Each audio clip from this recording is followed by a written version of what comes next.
బనకచెర్ల మీద ఒక జర్నలిస్ట్ ప్రశ్న అడిగితే కడతామని ఎజెండాలోనే లేనప్పుడు ఆపమనే ముచ్చటే రాదు. This the exact word told by Revanth Reddy. కడతామని ఎజెండాలోనే లేనప్పుడు ఆపమనే ముచ్చటే రాదు అని రేవంత్ రెడ్డి అన్నాడు కదా, మీరే సాక్ష్యం కదా. So I will show the agenda, official agenda ఒకసారి చూపి బాబు. దిస్ ఇస్ ద ఎజెండా, ఢిల్లీలో కేంద్ర ప్రభుత్వం జరిపిన మీటింగ్ యొక్క ఎజెండా ఇది. ఎజెండాలో ఫస్ట్ పాయింటే agenda point submitted by Andhra Pradesh. Point number 1 Godavari Banakacherla link project. ఎజెండాలో మొట్టమొదటి అంశమే గోదావరి బనకచెర్ల ప్రాజెక్టు. ఇది అఫీషియల్ ఎజెండా, ఇంత స్పష్టంగా ఉన్నది. సో రేవంత్ రెడ్డిని ప్రెస్ మీట్లు ఏమంటాడు, కడతామని ఎజెండాలోనే లేనప్పుడు ఆపమనే ముచ్చటే రాదన్నాడు. మరి ఇది ఎజెండా కాదా? ఇది ఇంకా మంచి సాక్ష్యం చూపిస్తా. పాపం ఆయన కడుపు సల్లకుండా ఆంధ్రప్రదేశ్ మంత్రి నిమ్మల గారు ఉన్న విషయాన్ని బయటపెట్టారు. ఒకసారి ఆ వీడియో కూడా చూద్దాం. వాస్తవానికి ఆంధ్రప్రదేశ్ మంత్రి గారు ముందు మాట్లాడిండ్రు, రేవంత్ రెడ్డి గారు తర్వాత మాట్లాడిండు. సో అట్లీస్ట్ నిమ్మల రమానాయుడు గారు మాట్లాడిన మాటలు చూసినాకన్నా రేవంత్ రెడ్డి జాగ్రత్త పడాల్సి ఉండే. కానీ నిమ్మల రమానాయుడు గారు మీటింగ్ అయిపోగానే బయటకు వచ్చి ఆయన గారు ఏం మాట్లాడారు, రేవంత్ రెడ్డి గారు ఏం మాట్లాడారో ఒకసారి చూద్దాం.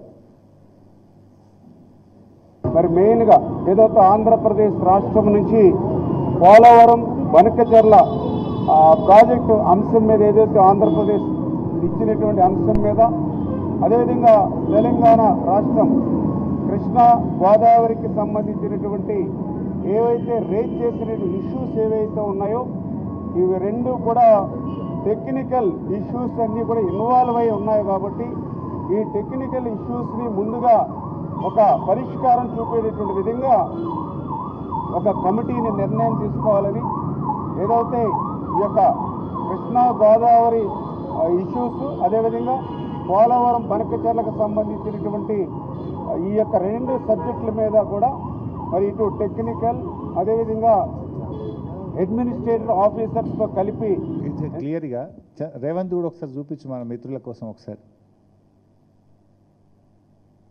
వాళ్ళు బనకచెర్ల గోదావరి బనకచెర్ల వాళ్ళు కడతామని అడుగుతాయి కదా మేము ఆపమని చెప్పడానికి. ఎజెండాలో వాళ్ళు కడతామన్న ప్రతిపాదననే చర్చకు రానప్పుడు ఆపమనే చర్చనే రాదు. సో ఎంత అంటే నిస్సిగ్గుగా, ఎంత చిచోర్ అంటే ఒక సీఎం ఇట్లా మాట్లాడొచ్చా? ఎజెండాలో చూస్తే ఫస్ట్ పాయింటే గోదావరి బనకచెర్ల. ఆంధ్రప్రదేశ్ మంత్రి రమానాయుడు గారు బయటకు వచ్చి గోదావరి బనకచెర్ల మీద కమిటీ వేశారు, సోమవారం కల్లా కమిటీ ఏర్పడుతుంది, నెల రోజుల్లోగా కమిటీ రిపోర్ట్ ఇస్తుంది అని ఆంధ్రప్రదేశ్ మంత్రి కుండబద్దలు కొట్టినట్టు ఉన్నట్టు చెప్పే. రేవంత్ రెడ్డి దాని చర్చే జరగలేదు, చర్చ జరిగితే కదా మేము ఆపమనేది అంటాడు. ఎవరిని మోసం చేస్తున్నావు రేవంత్ రెడ్డి? నిన్ను ఈ రాష్ట్ర ప్రయోజనాలు కాపాడడానికి ప్రజల్ని ఎన్నుకున్నారు. ఆంధ్రాకో చంద్రబాబు నాయుడుకు అప్పజెప్పడానికో కట్టజెప్పడానికో నీ గురుదక్షిణ చెల్లించుకోవడానికో ప్రజలు నీకు అధికారం కట్టబట్టలేదు. నీకు ఇప్పుడు లోపల జరిగింది ఉన్నట్టు రామానాయుడు గారు చెప్పారు.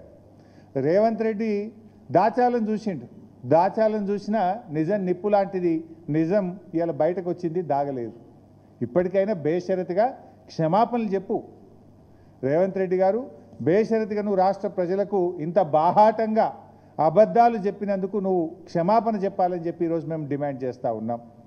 ఎందుకంటే ఆంధ్రప్రదేశ్ మంత్రి గారు బనకచెర్ల మీదనే ప్రధాన ఎజెండాగా చర్చ జరిగింది, దాని మీదనే కమిటీ వేయడం జరిగింది అని అంత స్పష్టంగా చెప్తే రేవంత్ రెడ్డి గారు బుకాయించడం అంటే ఇది తెలంగాణ రాష్ట్ర ప్రజలను వంచడమే, ఈ రాష్ట్ర ప్రజల్ని మోసం చేయడమే. ఇంత దుర్మార్గంగా మాట్లాడతావా నువ్వు? మరి ఆ పక్కనున్న రేవంత్ రెడ్డి అంటే తెలంగాణ ద్రోహి, చంద్రబాబు నాయుడు గురుదక్షిణ చెల్లించుకుంటాడు. ఆ పక్కనున్న ఉత్తమ్ కుమార్ రెడ్డి కన్నా సోయి ఉండాలి కదా.